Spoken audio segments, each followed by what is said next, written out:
how she affirmed him. This isn't just being a wife. It is more than being a wife. That is emotional leadership with empathy. She was put in a place to lead his emotions when he came, when he was afraid. When the first revelation came, she saw on his face fear, and she understood what it was all about. She affirmed to him, "You are a good man. You are trustworthy. You love Allah." She kept reaffirming him because she understood he was afraid and was confused. So that is empathy. She felt exactly what he was feeling, and she led his emotion by affirming and motivating him to stay true to himself, not to diverse. So we've seen Nana Khadija. There's a habit that women have now embodied. You have to fix your mic. Okay. The one inside you.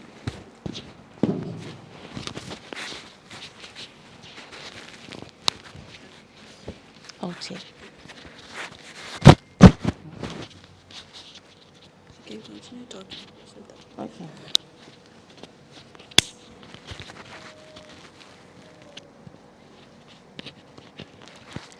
Women have embodied, "I don't care."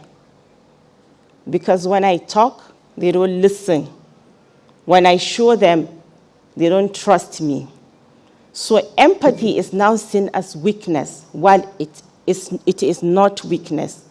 It is strength. It is passing on the mercy of Allah. It is Allah's mercy flowing through you. So let us go back to our original setting. What we are doing isn't people pleasing. That is the role of our wiring. We are doing just right. But in everything we do, we should strike a balance. That is what the feminine energy is all about. That is what being a woman is all about. We saw Nana Khadija harmonizing the emotions of Rasul sallallahu alaihi wasallam, and we saw her balancing him. Right? She didn't just leave him. She knew. She felt exactly what he was feeling. So she knew just right. And she did not suppress the emotions. Right? She communicated and assisted where needed. So this is a very strong instinct in us. This is a very strong trait, rather, in us, that we are not required to suppress.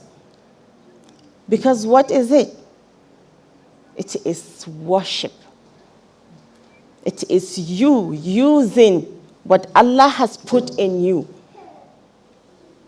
in action. So what are we doing? We are worshiping Allah in that, because it comes with the role of being a woman. It comes with the role of other roles that are attached to being a woman, because we see the woman first as a child. She's empathetic. She brings joy to her parents. As a wife, she's empathetic. She brings joy to her husband and her home. When she becomes a mother, she is joyous. She brings joy to her children. So this cannot be achieved without empathy. So when we suppress ourselves, we are turning down the blessing Allah has designed by himself within us. Without asking us, he chose that for us. So The next trait we are going to look into is resilience in stress. So my question here is, how many of you have smiled through pain just to keep the peace? I guess everyone. Right? I guess everyone, yeah. So that is not pretending. That is not you pretending. That's divine resilience. That is what is required. In stress, you become resilient. How? I know that's what you're asking. How can I be resilient in stress? That doesn't mean you should just stay there. I am stressed, I am stressed, I am stressed. No, no, no. Biologically, Allah designed women with hormones that keep us balanced in multiple roles. So understand the stress. Is it my hormones? Am I just tired? That's fatigue. Am I stuck in a particular habit? Or am I stuck in a particular lifestyle that needs a shift? So first of all, ask yourself these questions, because we have within us hormones that balances. So which means we have within us answers to our situation. Allah did not leave us alone. Because with this resilience in stress, it sounds too much. But Allah did not leave us. He gave us roles, and He gave us the ability to the roles, to nurture relationships, to keep family steady. So let us look at our mother, Nana Aisha radiallahu anha. She faced public trials and loss. She faced shame. But what was her tool? Faith in resilience. She submitted her case to her Rabb and waited for her Rabb. That is resilience in stress. She didn't go. She's married to Rasul sallallahu alayhi wasallam. She could have asked him to pray to Allah to bail her out. She could have asked her father, who is a companion to Rasul sallallahu alayhi wasallam, who is her husband, to talk to your friend, bail me out. But we didn't hear such thing. She became steadfast in her faith. So who did she find in her stress? She found her Rabb. She connected with her Rabb. And one thing I want us to know is Allah does not help you until you are deserving of His help. How do you become deserving of Allah's help? Through humility, through action. Do not just pray and sit, or pray and go about your daily task. Put that prayer in action. This is resilience. Your stress should not define you, but your resilience should define you and your experience. So two things here that are required: faith and action. Don't just believe, but act in your belief. You can't believe that Allah is there for me and expect someone to be there for you. It doesn't go. The balance is be faithful only to Allah. Pray, fast, give charity. Right? And be kind to yourself. We did not see her being unkind to herself. We saw her loving herself the more because she knows herself, she knows what has happened. So she doesn't need anybody to bail her out but her Rabb. Resilience isn't about being emotionless. As I said, it's about putting your faith in action. So it is about more duty, more balancing, more harmony internally within you by asking yourself, as I previously said, what is the stress all about? And why is it here? What am I required to do with it? Then it's the ability to bend, not break. So we saw her bending towards her Rabb. And it is the capacity to return to balance while life shakes you. When Allah bailed her out, we saw her going back to her. Okay, Afwan, I know we all know of the story, right? So we don't need to go in her. So we saw her going back to her home and back to her marriage. This test, her stress, did not affect her relationships, her previous relationships, but it opened more doors to more relationships. In her test, she found her Rabb.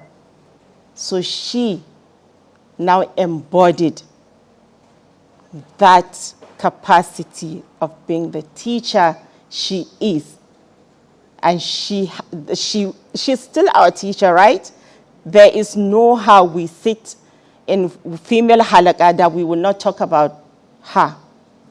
She is our teacher, she's our mother, she's our example, and she's one of the most successful women to walk on earth. So what gave her this, as I said, is resilience. So often we are challenged with so many things as women. Our challenges are not enemies. Our challenges are our friends, because they are opening doors to find us internally, layer by layer. That is how Allah Rabbul Alamin organized our soul. So when this layer or this chapter has expired, a challenge will come. And it is only you that can unlock the next layer. It is only you that can shift yourself. Halakas like this, knowledge acquiring and being true to self are also measures that can help us transform ourselves in life. Malama has told us that we are on a journey from Allah and back to Allah. So we are not just here to just open the door and exit and go back to our Rabb. We are here to experience life.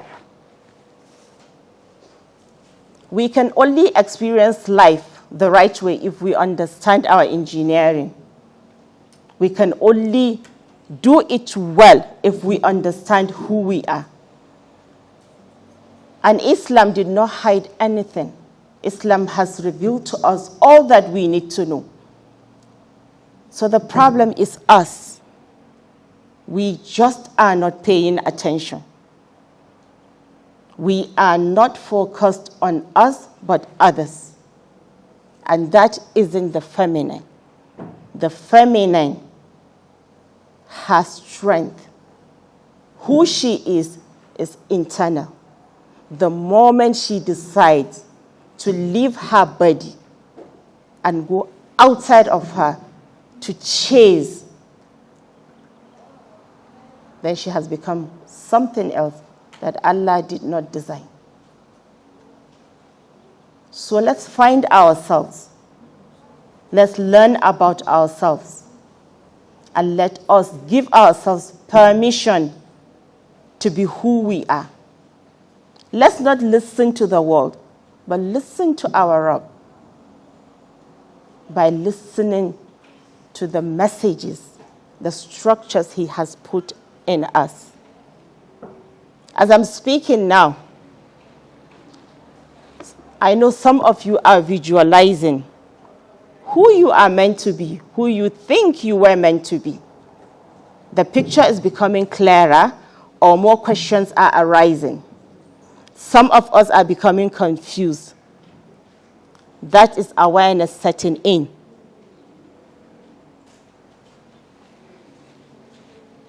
The next blessing I want us to talk about is maternal bonding and emotional regulation.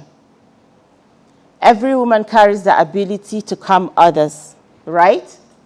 We all have it. We all have the ability to calm others. Do we? Okay.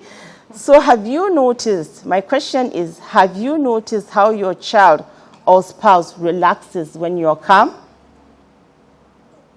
Have you? Yeah. And have you noticed how they become overwhelmed while you are overwhelmed? We are powerful. We are so powerful, but we don't understand. During the week, my daughter came in while I was praying. She went through a terrible experience. She was afraid and she ran to me. And I was praying. Because of the trait I have in me, the maternal bonding and the emotional regulation capacity that Allah placed in me, I wasn't there, but I just knew what happened. I listened to her cry. And I couldn't leave my salah to calm her. So she came, she was crying.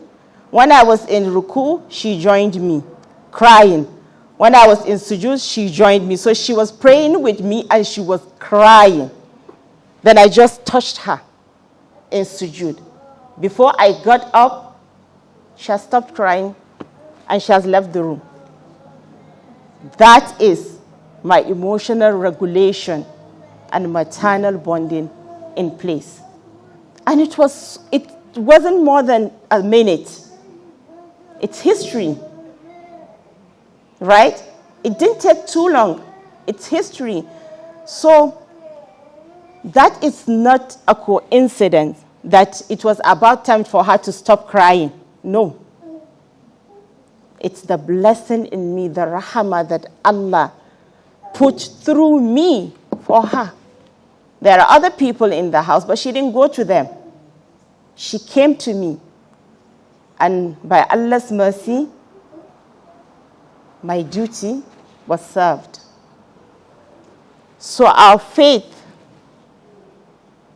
in our traits, like our faith in accepting what Allah put in us, is also rahmah. It's mercy. For you to know that I have this and this and this in me for myself and others is mercy. It's mercy. It's not control. It's mercy. So what I just talked about, science calls it co-regulation, the ability to regulate the other person, the ability to use your own emotions or your own energy to regulate the other person without you even knowing exactly what the other person is feeling. This can be achieved through touch or a calming word. Our mother, Nana Fatima radiallahu anha, possesses this capacity so much that she has embodied calmness that brought peace to her father, Rasul sallallahu alayhi wasallam. Her presence was soothing to him. And whenever she enters a room, he gets up to kiss her. Her calmness is joyous, that it anchors people. She is a woman that when she walks into a room, the room calms down. All attention turns to her because she is translating Rahama. She has embodied that so well. We talked about, and it's not that, okay, calmness, what is calmness? Anyone? My lectures are always interactive. I don't want to talk alone. What is calmness? Or can anyone describe calmness without a word? Now, yes, peace. Anyone? Again? It's a state of gentle, quiet, but strong emotion. Yes. Doesn't it sound powerful? And it is not something that just becomes. This particular power, this particular energy is something that is worked on. So the combination of maternal bonding and emotional regulation brings about calmness, brings about gentility. We see parents now taking parenting classes, right? To learn how to help them in their parenting journey. It is all about tapping into calmness. Because motherhood without calmness is chaos. Because the design of motherhood is chaotic. Doing a lot of things. Okay, yeah, she's smiling. She has a baby on her laps. Yes. So it is chaotic in its own design. So all you need is to tap into calmness. Because the combination, Allah is wonderful, Allah is merciful. Maternal bonding, chaotic, plus emotional regulation. So nothing comes without a dose. Everything Allah gives us, He gives us. Every test has its own answer or has its own, like the how to go about it, has its own manual. But we are not paying attention. Because growing up, our parents, when we're all about, like, joyous, about to get married, they'll say, oh, but a haihuba. Yeah, so they keep reminding us, although they don't model it, or they don't mentor it. But when we get to that bridge, we go back and we listen. But a haihuba means calm down. That's the requirement. Calm down. There are some lessons in life that you need no one to teach you. But the experiences in relationships. Right? So, when you soothe, you heal. It is worship in motion. So the capacity for you to sit down and listen and be compassionate to self is healing. So now let us tell ourselves, in our journeys as women, we are safe because our design has been dignified by the maker of the design. How does that feel? Does it soothe? Yes. Now? Okay. Let us tell ourselves that the journey of being a woman. What did I say? Okay, let's go again. The journey of being a woman, or like the stress of being a woman,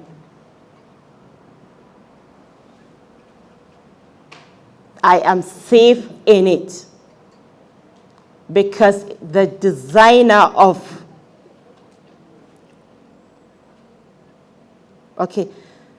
the designer of the journey has dignified it. But the first one was more powerful. Yes. Right? The first one was more powerful, but I've forgotten. Yes. But now? Yeah. Now.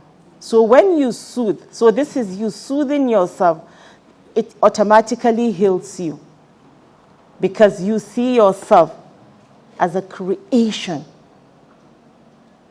that has been honored, that has been dignified by its own maker. So you being a woman in all traits, you're not faking, you're not controlling, and bayan ga take ba, right? Bayan ga take ba, haka take, haka Allah ya yi ta, right? We normally hear our grandmothers say this, aku batta bayan ga take ba, haka Allah ya yi ta, because they know. They know. The young ones here are smiling. An sha faɗa muku kenan. Yes, haka take. So which they are affirming that, yes, that is her design. That is who she is.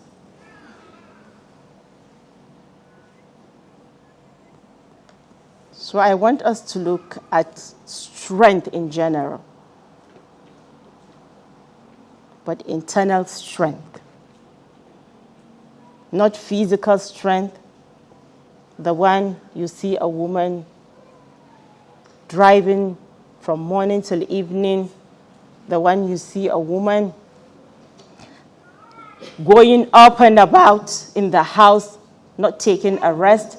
She doesn't even have time to actually pray well. She's all about, always in a hurry. Not that kind of strength. The strength that Allah put in Nana Asiya, the wife of Fir'auna. This is a woman that lived in a palace surrounded by luxury and power. Yet her home was filled with loneliness and pain internally. But she internalized her pain, and let's see how she turned it into.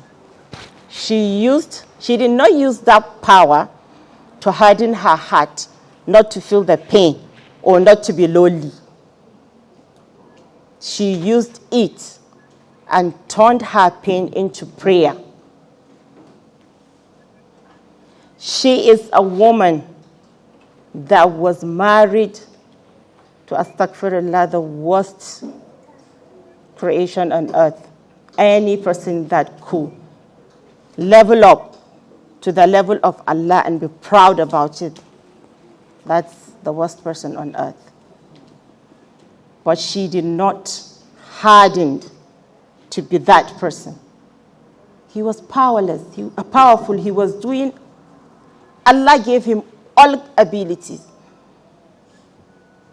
power-wise. But she did not harden her strength, her pain.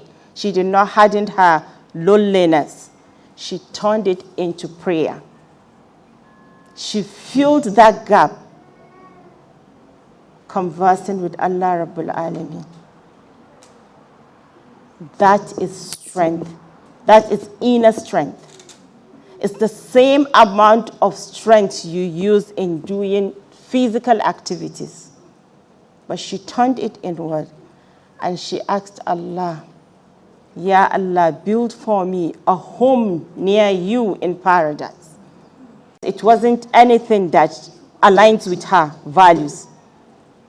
She found that. So this strength that we are seeing in Nana Asiya, we all have it. Inner strength.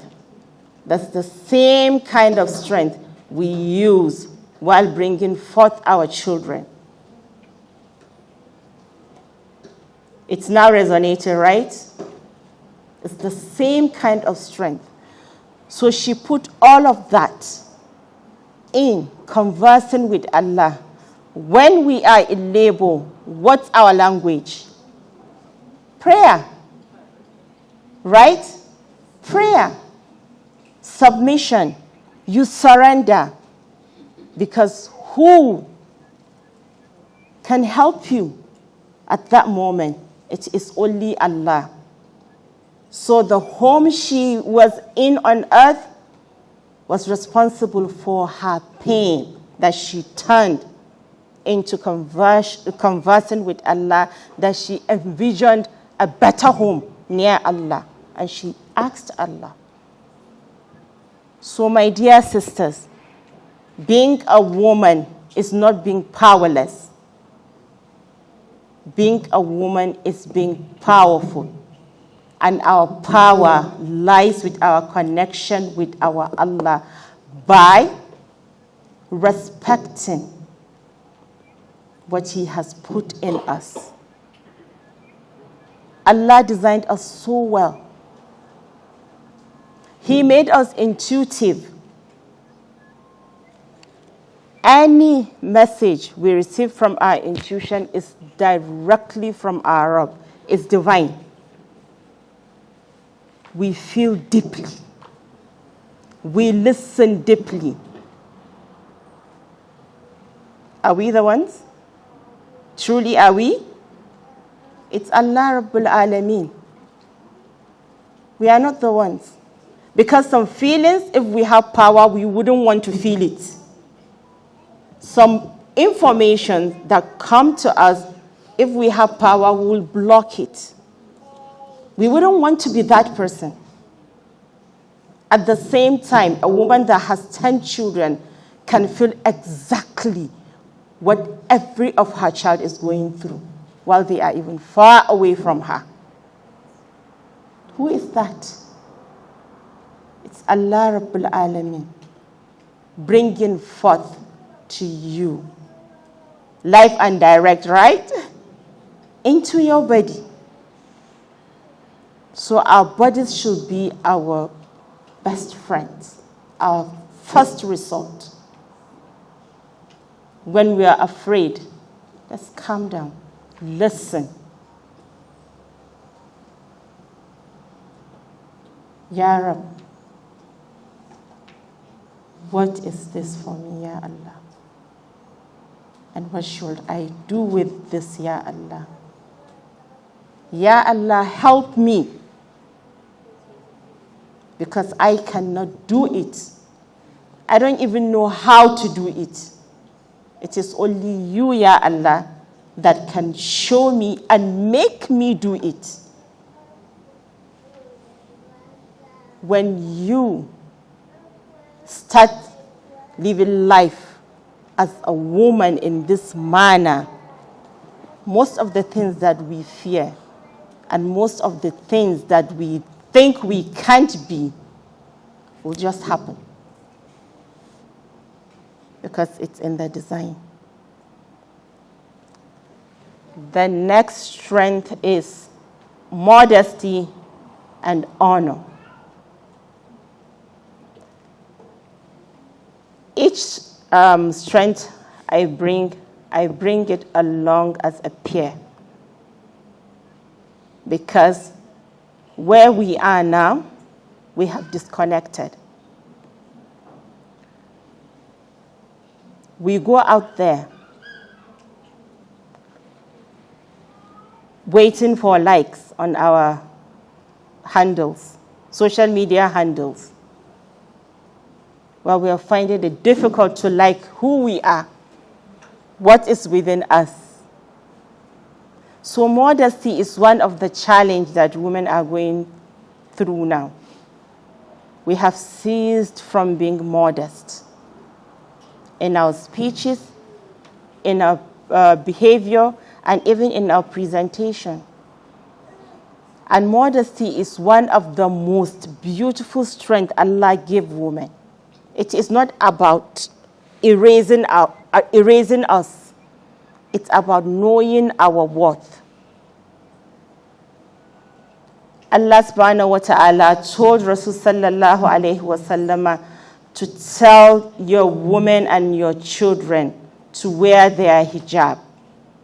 So each time you are about to wear your hijab, know that you're wearing an ayah. So that's an honor. Anything covered is worthy. And anything, when we go to the supermarket or to the market,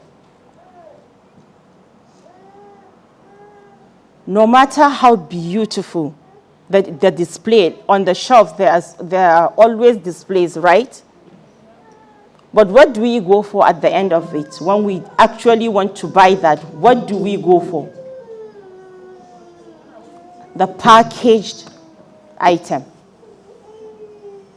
We don't go for the display item. And we also ask, I don't like this packaging. Do you have a better packaging? Allah has told us to package ourselves. But we choose to do otherwise. And we complain they don't honor us.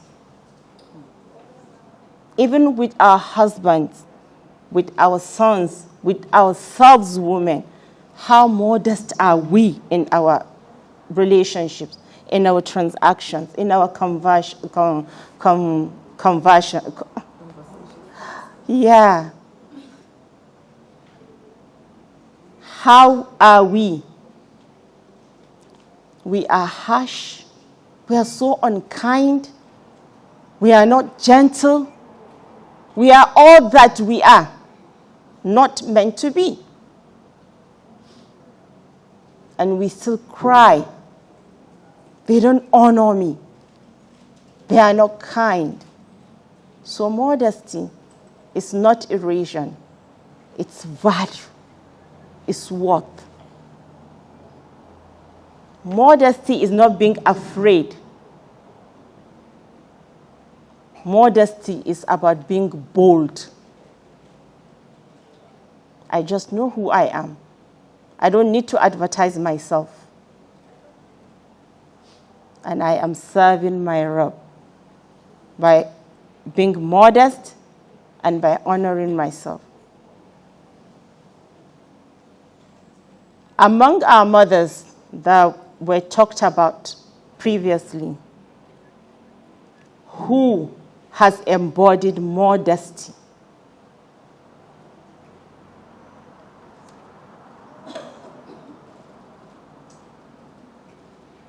Huh?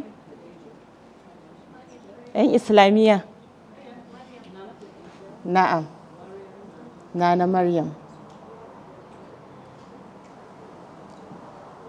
She has embodied modesty so well that Allah chose her above women. Allah honored her. And she, despite her modesty, Allah tested her. Right? Giving birth on earth to a child without a man, that's a huge test. But is there any place in any narration that we saw her confused, that we saw her unveiling her confusion, that we saw her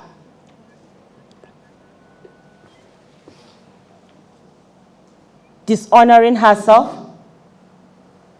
We didn't see her, but we saw her remained honest. We saw her remained modest. We saw her remained true. and we saw her remain obedient. In her chastity, she waited on Allah, similar to Nana Aisha alayhi salam. They waited on Allah.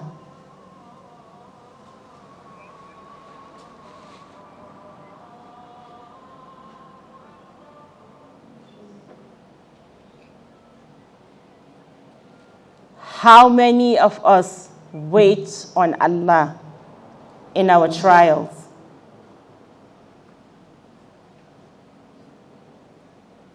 But we have that capacity. And the tool to use is to be modest and to honor yourself, because Allah has already honored us. He has already made us modest. So when she embodied that modesty, it's not about being silent. It's not about she doesn't know or she doesn't know what to say. But she's waiting on Allah. And did Allah said it? Allah brought forth her son and spoke exactly what she needed people to know. So all of these traits, all of these strengths that we are having are no joke, my sisters. They are no joke. This is our true design. This is who we are meant to be. Because life has promised to test us. Allah has promised to test each and every one of us. But He did not leave us alone. He told us exactly what to do based on who we are. Our trials is always about who we are. Is there any man that can give birth even without 100 women himself? Because it's not in their design to give birth. But the women are here, Nana Maryam is here, she's shown as being tested with this. And it did not take away what Allah has put in her. It did not take away the label that's on her. So we run away from our trials, thinking that they are the enemies. No. They are there to teach us how to live us. Yes, they are there. That is the essence of our trials. Modesty is quiet confidence, a calm declaration that I know who I am, that I don't need anyone to tell me who I am.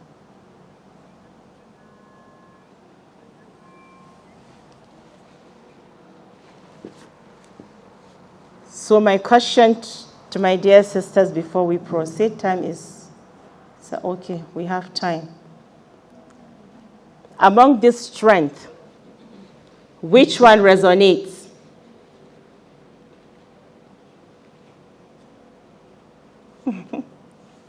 I'm seeing smiles. Which one is like me? Yeah? Among the strength we talked about, ask yourself, who am I?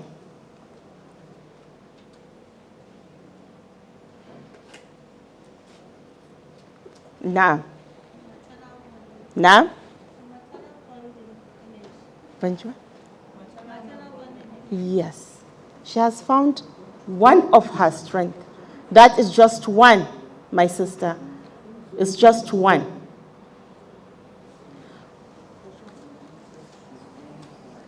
In this sitting, we have talked about our mothers. We have talked about our strength. We have talked about the trials and the trials that women generally go through, some of them. Each of the mothers we talked about here, we talked about a particular strength. But it doesn't mean that the others that we talked about are not existing in them. And it doesn't mean that what we talked about are not existing in any of us. Every woman has this strength. Every woman has this strength. So, time to Okay. round up. Should we start sharing the worksheet? The worksheet.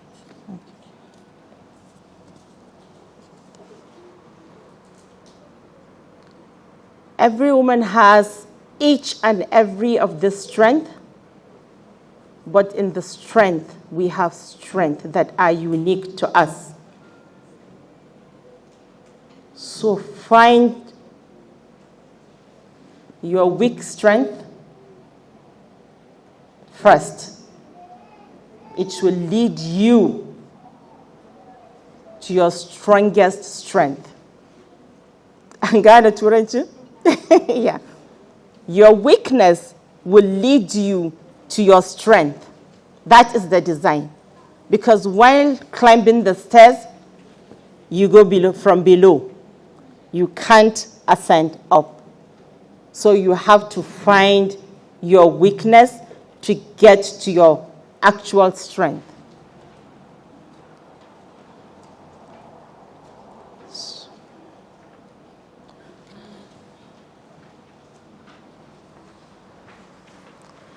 I also wanted to look at women as leaders, but time.